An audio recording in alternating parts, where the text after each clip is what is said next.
Welcome to my hip mobility program. So what I'm going to do in this first module is just take you over 5 really simple exercises. I'm not going to give you a prescribed repetition scheme or a time scheme.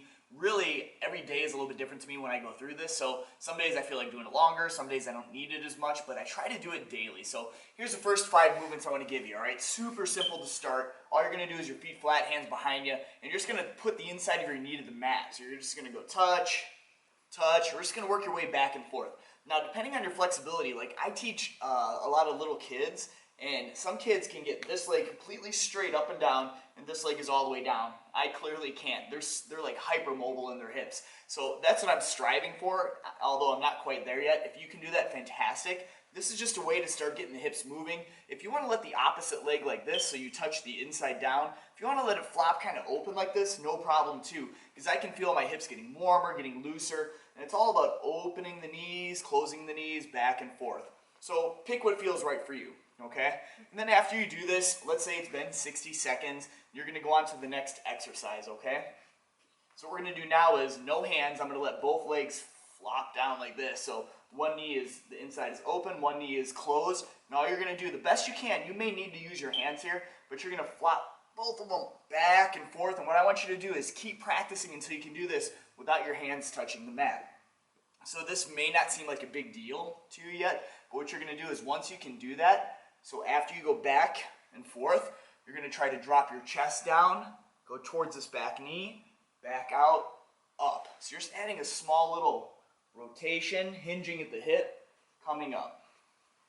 Hinge at the hip, twist, come up. All right, not so bad, right?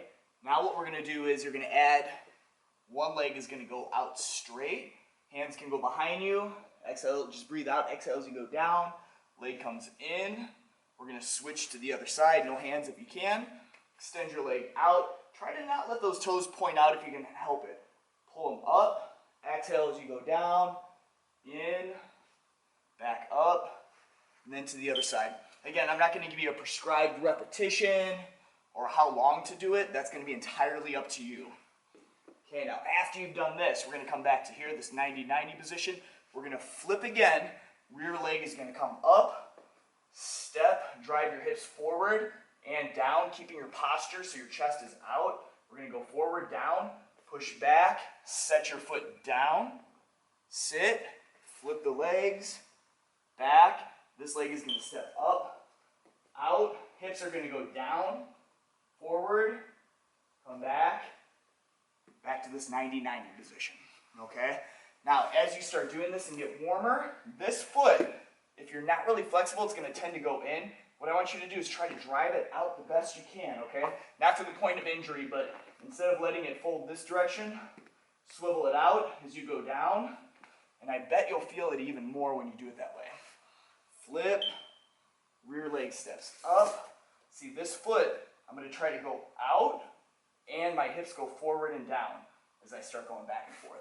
Now, just to sort of recap from the very beginning. So we're going to go touch, touch. Once you've got that down, start coming up.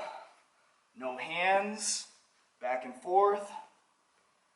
Then you can drop, twist, a little variation. Adding some extra movement. After this, what we'll do is you're going to extend the leg out, try to drive those toes up, exhale as you go down. You're going to feel it in the hamstring here, but you're also getting a lot of benefit from this back hip with your knee 90 degrees. You know, you can always pull it in a little bit tighter if 90 degrees doesn't feel well. And just as a disclaimer, if this is killing your knees in any way, if you bring your heel towards your glutes like that, it should alleviate most of your knee pain. So when I bring this in, maybe I'm having trouble with my knees today. They're really tight. I'm going to keep the angle greater like that, right? So my heel is closer to my glute. This goes out. Exhale as you hinge forward. Come up. I'll come back out. Now I'll step up. Hips go forward, down. And the idea is, after each one of these, you're just building one upon the other. So as you're getting more and more warmed up, you're going to add the next step. Do it right, what's right for you. You know what? I'm going to add one more movement here. Up, then what we're gonna do is this back leg, we're gonna twist. And I'm gonna, like in traditional martial arts or horse stance, I'm gonna drop down, try to just let your hips go below your knees for a second.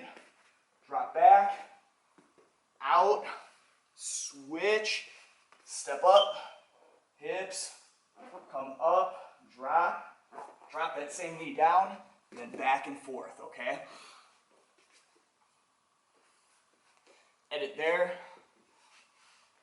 Just to give you guys a couple of different motions or angles with the same flow here, I'm going to face a couple directions and just kind of keep moving through it, okay? So, warming up. When the hips start feeling good, I'll sit up more, keeping my posture. No handing it. Hinge at the hip, twist, up, hinging, twisting. Feel pretty good, so then maybe I'll extend my leg.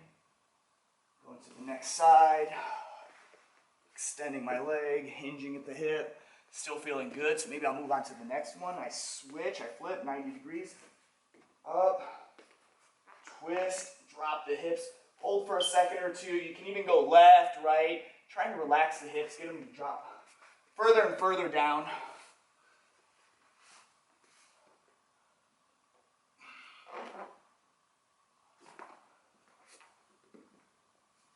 And there you have it. So opening up the knees, opening up the hips is going to give you just a lot more better mobility. Whether you're a guard player or a top player, it's going to help out in all of your jiu-jitsu and just general health, all right? So there's module 1 or the first part, so get ready for module 2.